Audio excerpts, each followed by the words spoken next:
Pregnancy से related आज एक बहुत ही इम्पोर्टेंट टॉपिक को कवर करेंगे। अक्सर ख़वातीन जो पेशेंट्स हमारे पास आती हैं फ्रीक्वेंटली ये सवाल पूछती हैं कि हमल के दौरान किस पोजीशन में सोना चाहिए, क्या सीधा लेटने से बच्चे को नुकसान होगा, क्या पेट के बल सोने से हमारा बेबी मुतासर होगा, और इस तरह के बहुत सारे सवालात होते हैं जो हामला ख़वातीन हमसे पूछती हैं। तो आज की इस वीडियो में हम इसी चीज़ पे बात करेंगे कि how to sleep during pregnancy, हमल के दौरान सोने की सही पोजीशन क्या होनी चाहिए। मेरा नाम है डॉक्टर ताहिर और आप देख रहे हैं YouTube channel doctor helping health. इस चैनल पर आपके लिए मेल और फीमेल हेल्थ इश्यूज़ से रिलेटेड और प्रेगनेंसी से पहले, प्रेगनेंसी के दौरान और हमल के बाद पेश आने वाले मसाइल के बारे में बहुत सारी वीडियोस मौजूद हैं, तो चैनल को सब्सक्राइब ज़रूर कर लीजिएगा। प्रेगनेंसी के दौरान होने वाले मसाइल को समझने के लिए हम हमल के सारे ड्यूरेशन को 3 हिस्सों में डिवाइड करते हैं। यानी पहले 3 माह को फर्स्ट ट्राइमेस्टर कहा जाता है, दरमियान के 3 माह को सेकंड ट्राइमेस्टर कहा जाता है और आखिरी जो 3 माह होते हैं उसको हम थर्ड ट्राइमेस्टर कहते हैं। तो प्रेगनेंसी के दौरान सोने की पोजीशन को भी हम इन्हीं 3 ट्राइमेस्टर के हिसाब से समझने की कोशिश करेंगे। सबसे पहले फर्स्ट ट्राइमेस्टर यानी हमल के पहले 3 माह की बात करते हैं।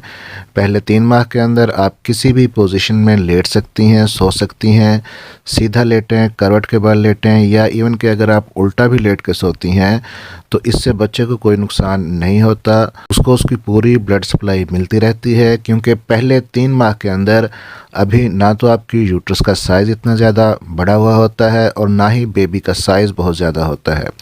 आइडियली अगर आप लेफ़्ट लेटरल या राइट लेटरल यानी कि दाएं करवट या बाएं करवट पे सोएं तो वो ज़्यादा बेहतर है। लेकिन फिर भी पहले 3 माह के अंदर अगर आप किसी भी पोस्चर में सोती हैं तो सोने की पोजीशन के हवाले से बेबी को कोई नुकसान नहीं होने वाला। अब आगे चलते हैं सेकंड ट्राइमेस्टर यानी कि दरमियान के 3 माह, चौथा, 5वां और 6ठा महीना। इस दौरान में आपको किन पोजीशंस में सोना चाहिए। जैसे ही सेकंड ट्राइमेस्टर आपका शुरू होता है आपके यूट्रस का साइज़ भी बढ़ना शुरू कर देता है और बेबी की ग्रोथ भी तेज़ी से होने लगती है। तकरीबन 12 से लेकर 14 हफ्ते पर आपकी यूट्रस पेल्विस से या पेल्विक बोन से बाहर निकलना शुरू हो जाती है और यूट्रस आपको अपने पेट के पोर्शन में महसूस होना शुरू हो जाती है। तो इस दौरान में आपको एक तो उल्टा बिल्कुल नहीं सोना क्योंकि इससे यूट्रस पर दबाव पड़ेगा और बच्चे की ब्लड सप्लाई मुतासर होगी। और सेकंड ट्राइमेस्टर के तकरीबन मिड तक आप सीधा लेटकर भी सो सकती हैं क्योंकि अभी बच्चे का और यूट्रस का वज़न बहुत ज़्यादा नहीं बढ़ा होता। फिर भी आइडियल पोजीशन दाएं करवट या बाएं करवट है। और सेकंड ट्राइमेस्टर का जब तकरीबन एंड हो जाता है यानी कि 6ठे माह के आखिर तक, उस वक्त बच्चे की ग्रोथ और वज़न एकदम ज़्यादा होने लगता है, यूट्रस का साइज़ भी बढ़ जाता है, प्लेसेंटा, आमल वगैरह का साइज़ भी बढ़ जाता है। तो इस दौरान में यानी कि 24 वीक्स के बाद आपको सीधा बिल्कुल भी नहीं लेटना चाहिए क्योंकि जब आप सीधा लेटेंगी तो यूट्रस के नीचे जो 2 मेन खून की नालियाँ होती हैं उनके ऊपर आपकी यूट्रस और बच्चे का वज़न आएगा और वो कंप्रेस होंगी। और इन्हीं नालियों में से एक नाली यूट्राइन आर्टरी निकलती है जो यूट्रस को खून सप्लाई करती है। तो प्रेशर पड़ने की वजह से जब यूट्रस को खून कम जाएगा और आपके बच्चे को भी ब्लड कम मिलेगा तो इससे उसकी सेहत मुतासर होगी और साथ ही साथ जो नालियाँ गंदा खून बच्चे से वापस लेकर आती हैं वो भी नहीं लेकर आ सकेंगी प्रेशर पड़ने की वजह से। तो गंदा खून आपके बेबी की तरफ ज़्यादा रहेगा और इस डीऑक्सीजनेटेड ब्लड से बेबी की ग्रोथ मुतासर होगी। तो सीधा बिल्कुल न लेटें, दाएं करवट पर या बाएं करवट पर आप लेट सकती हैं।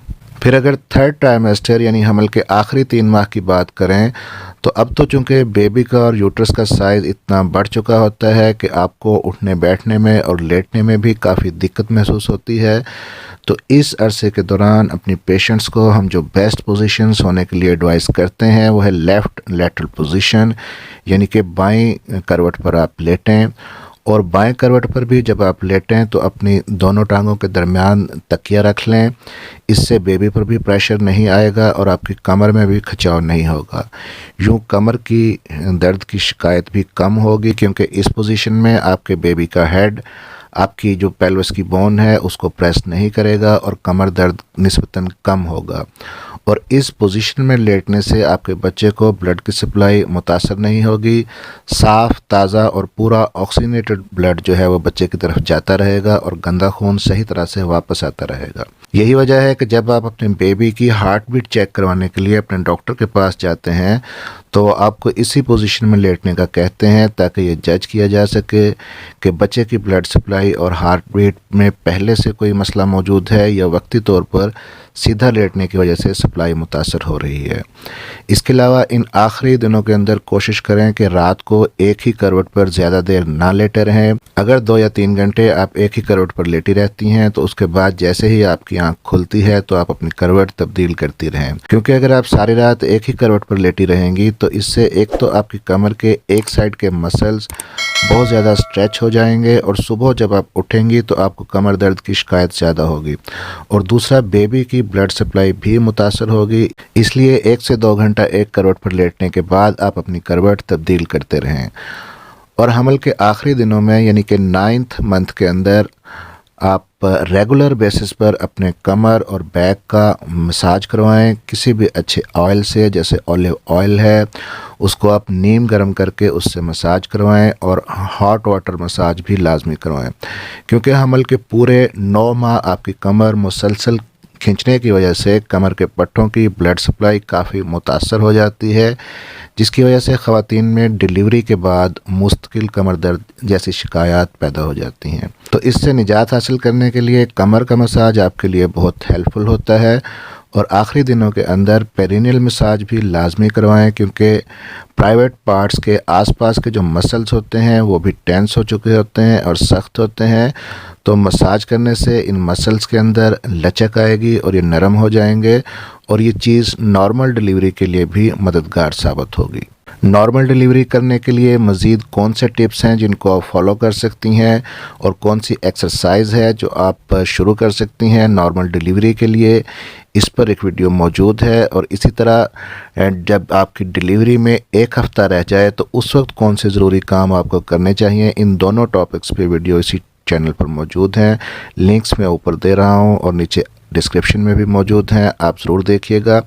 तो आई होप कि हमल के दौरान किस पोजीशन में लेटना या सोना है ये आपको अच्छे से समझ आ गया होगा।